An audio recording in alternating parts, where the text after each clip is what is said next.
ललितपुर में करीब एक सप्ताह पहले हुए मां बेटी के दोहरे हत्याकांड से पूरे क्षेत्र में हड़कंप मच गया था। वहीं इस दिल दहला देने वाले कांड से क्षेत्र के लोगों में अब तक लगातार आक्रोश देखने को मिल रहा है, जहां सैकड़ों लोगों ने सड़कों पर उतरकर हाथों में तख्तियां लेकर जमकर नारेबाजी करते हुए हत्यारोपियों को फांसी की सजा दिए जाने की मांग जोरों से उठाई है।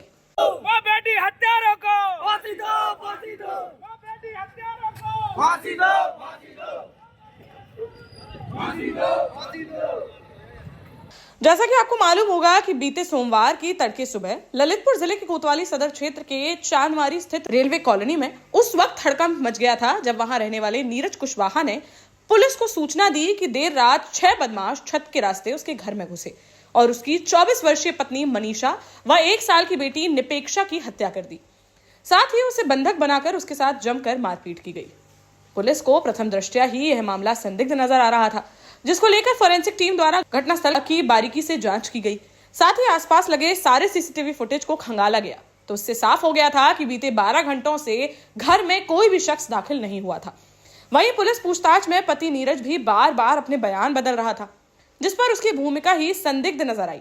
तो पुलिस द्वारा उससे सख्ती से पूछताछ की गई, जिसमें उसने अपना जुर्म स्वीकार कर लिया था कि उसे अपनी भाभी की बहन से प्यार हो गया था, जिससे वह शादी करना चाहता था, लेकिन मनीषा इसका विरोध कर रही थी, जिसको लेकर रविवार देर रात दोनों के बीच विवाद हुआ। जिसके बाद गुस्साए नीरज ने अपनी पत्नी के सिर में क्रिकेट बैट मारकर पहले उसे मौत के घाट उतार दिया, फिर अपनी 1 साल की बेटी निपेक्षा का गला दबाकर उसकी भी हत्या कर दी और फिर खुद को घायल कर उसने लूट की फर्जी घटना रच डाली। करीब 4 घंटे में ही पुलिस द्वारा घटना का खुलासा करके हत्यारोपी नीरज को गिरफ्तार कर लिया गया था। वहीं उसकी प्रेमिका व मां को भी अगले दिन रेलवे स्टेशन से पकड़कर जेल भेज दिया गया था।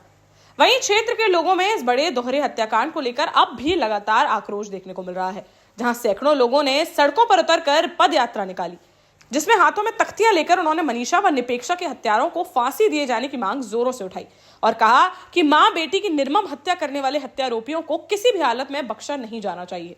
उन पर कड़ी से कड़ी कार्रवाई करते हुए उन्हें फांसी की ही सजा मिलनी चाहिए। फिलहाल पुलिस ने मृतका मनीषा के पिता की तहरीर के आधार पर हत्यारोपी नीरज, उसकी मां, प्रेमिका, भैया, भाभी के पिता, भाभी के भाई समेत 7 लोगों पर दहेज हत्या का केस दर्ज किया है, जिसमें हत्यारोपी नीरज, उसकी प्रेमिका व मां को गिरफ्तार कर जेल भेजा जा चुका है। वहीं अन्य आरोपियों की तलाश जारी है, जहां एसपी का कहना है कि जल्द ही सभी आरोपियों को गिरफ्तार कर उन्हें कड़ी से कड़ी सजा दिलाने का प्रयास किया जाएगा। खरी बात न्यूज के लिए ललितपुर से अशोक स्वर्णकार की रिपोर्ट।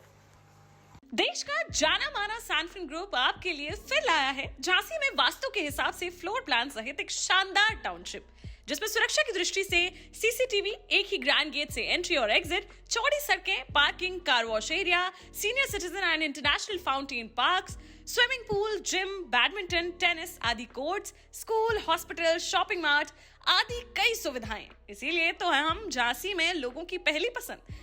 12 साल पहले अपने स्टार्टअप के साथ ही योग्य नेतृत्व, अनुभवी टीम और सक्षम सेंट्रलाइज और उत्तरदायी प्रबंधन के बल पर सबको घर गुणवत्ता के साथ समय पर घर की योजना के तहत सैनफिन समूह ने बहुत ही कम समय में 1500 से ज्यादा यूनिट्स को दिया है कब्जा। समय पर डिलीवरी से हमारे ग्राहकों में बड़ा है विश्वास और मिली है संतुष्टि। सैनफिन समूह ने बहुत कम समय में Sanfin Ashok city, green homes residency, green homes city, Sanfin Ashok valley, Delhi public school, Sanfin शाखा, केन सैनफिन अस्पताल सहित कई अन्य परियोजनाओं के साथ नई झांसी के निर्माण में स्थापित किया है एक बड़ा मुकाम। तो आप भी आज ही आइए अपने परिवार के साथ और कीजिए अपने सपने साकार।